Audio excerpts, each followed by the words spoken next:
Hello, my name is Pauline RN. Welcome to my channel.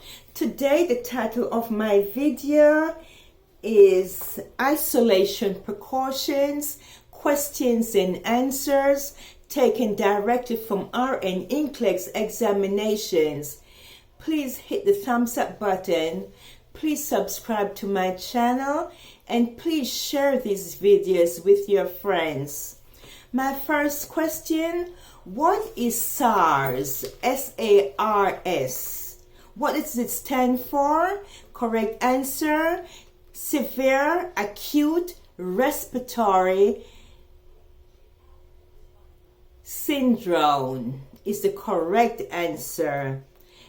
SARS is caused by a virus, infectious, with symptoms of fever, cough, and in most cases progresses to pneumonia or respiratory failure is the correct answer.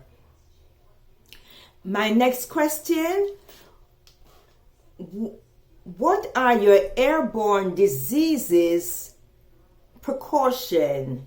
The correct answer, your diseases for airbornes are your measles, chickenpox, shingles, TB.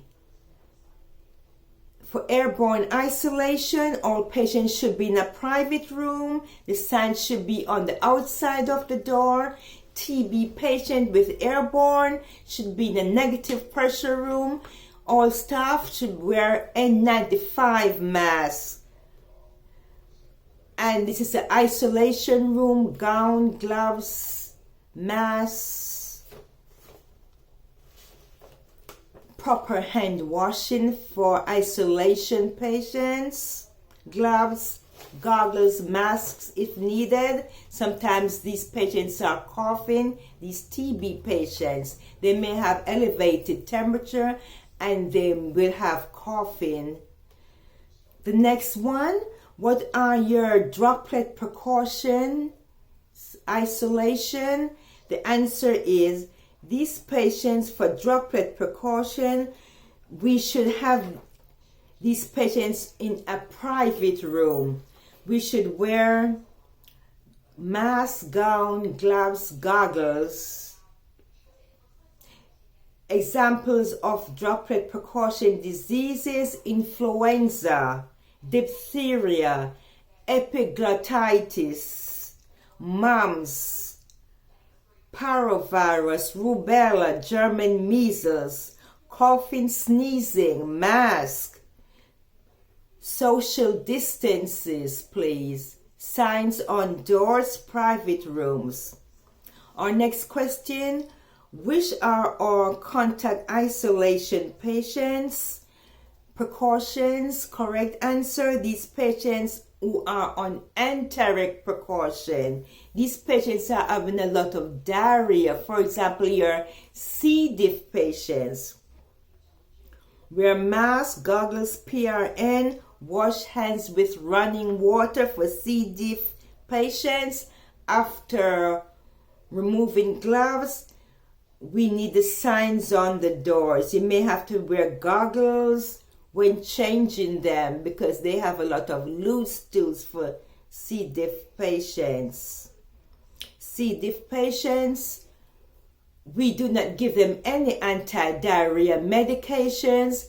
First, we have to send a stool specimen to the lab. Any patients with diarrhea, we're trying to identify if bacteria is present in the stool.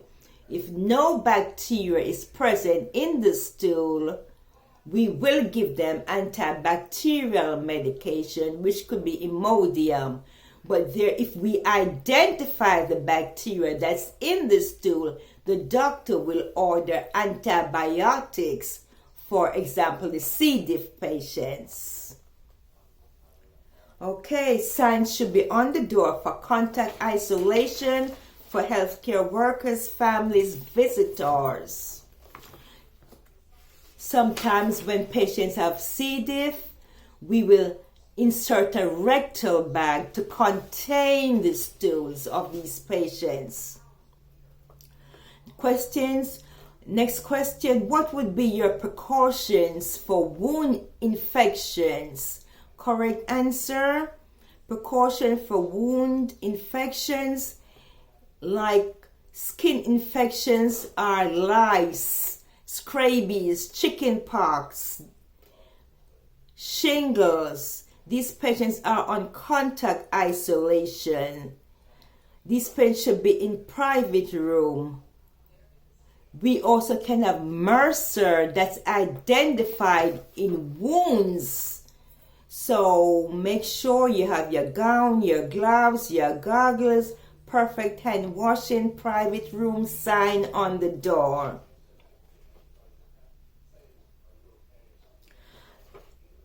Next question. How do we practice hand washing is the question.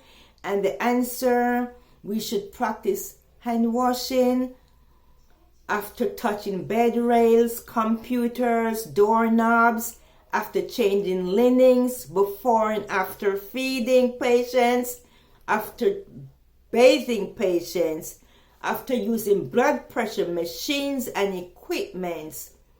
Patients should be using disposable blood pressure cuffs located at the bedside. Dispose of them in the trash. Once the patient has been discharged, do not use blood pressure cuffs to other patients.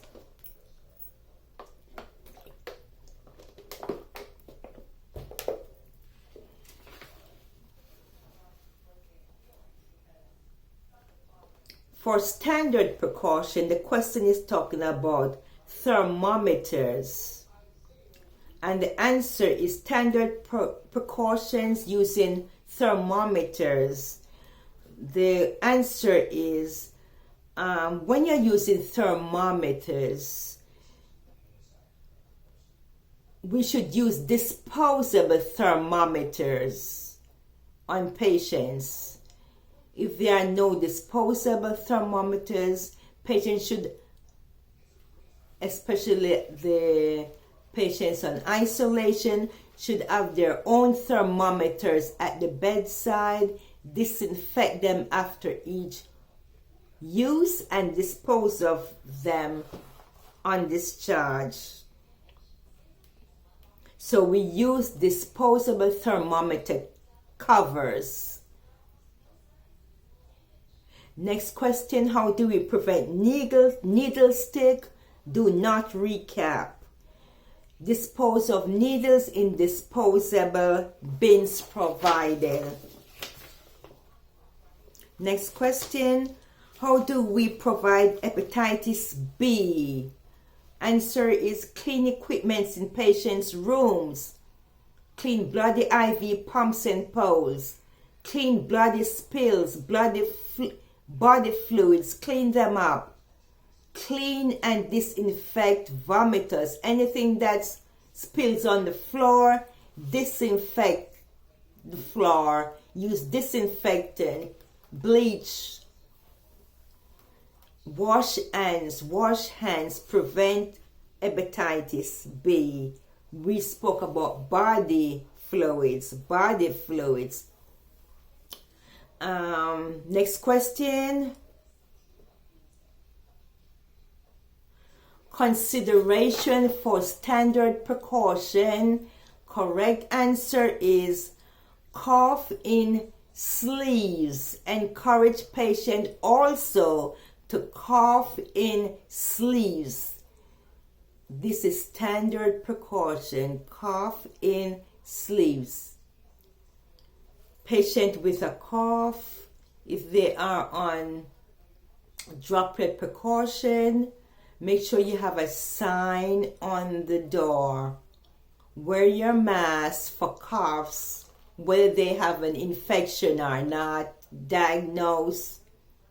If a patient is not diagnosed and just suddenly come up with a cough, wear your mask. Prevent is better than cure. Protect yourself.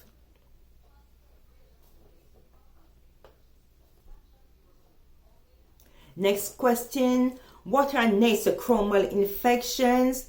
These are hospital-acquired infections. The only place you're going to get nasocromial infection, and that is in the hospital, which is transmitted to the patient from the healthcare providers, workers who do not practice proper hand washing.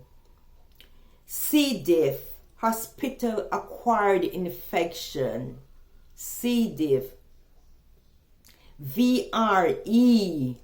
VRE stands for vancomycin resistant enterococci bacteria. This is also a nasocromial infection. MRSA is another one. Methicillin resistant Staphylococcus aureus bacteria. MRSA. This is also a nasocromial infection. C. diff is a nasocromial infection. VRE is a nasocromial infection. Wash your hands between patients. Sometimes after patients go home, we are told that this patient had this, this patient had that. So protect yourself. Okay, next question. What do you know about artificial fingernails? The correct answer: artificial fingernails are not allowed in the hospitals. We need proper hand washing to prevent hospital-acquired infections that are transmitted to patients from healthcare workers. Next question. What is the definition of formide? Formide. Correct answer is physical object that serves to transmit an infectious agent from one person to another. Example: bed linens, clothing, utensils, furnitures, bed rails, wash your hands, running water. Next question is about hepatitis B. How is it transmitted? Correct answer: through fingersticks. Patient may have HIV positive. You get a fingerstick. Do not recap. Dispose them in the disposable bins on the wall. Sexually transmitted diseases. Hepatitis B. If you receive a fingerstick test question, first thing you do is notify your manager. Then you complete your incidents report. If you do not report it to your manager, it did not happen. Report it to your manager, please. Next question. What do you know about pathogens in the hospital? They grow on hands, bed linens, wounds. When you're feeding patient, use gloves. Before and after, when you're feeding your patients, use gloves. What do you know about bloodstream infection? Bloodstream infection can be caused by IVs. IVs are inserted in the patient's arms, are there for greater than 72 hours. After 72 hours, take them out. If it needs taking out 2 hours after admission, the patient says, "Oh, my arm is swelling, redness, pain." Signs and symptoms of IV infiltration, take it out. Central lines causes bloodstream infection. Some patients have very, very small veins. You cannot get the regular IVs in. The doctor will give an order for a central line to be inserted. Patients receive IV fluids, antibiotics, blood transfusion, parenteral nutrition through the central lines. Okay, please hit the thumbs up. Please subscribe to my channel.